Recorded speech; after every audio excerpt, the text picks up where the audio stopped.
How to turn on Do Not Disturb on Brawl Stars. The first things first is of course log in or open up your Brawl Stars application and log in using your Supercell ID.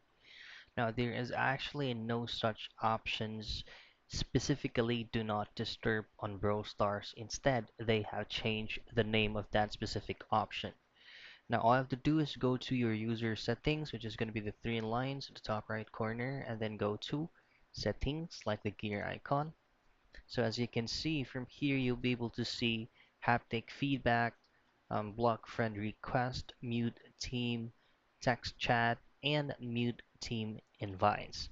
So basically, this option right here that says mute team invites is actually the one that is going to be the do not disturb option.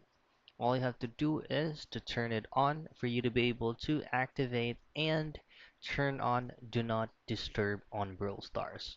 So that's it. That's how you turn on Do Not Disturb on Brawl Stars.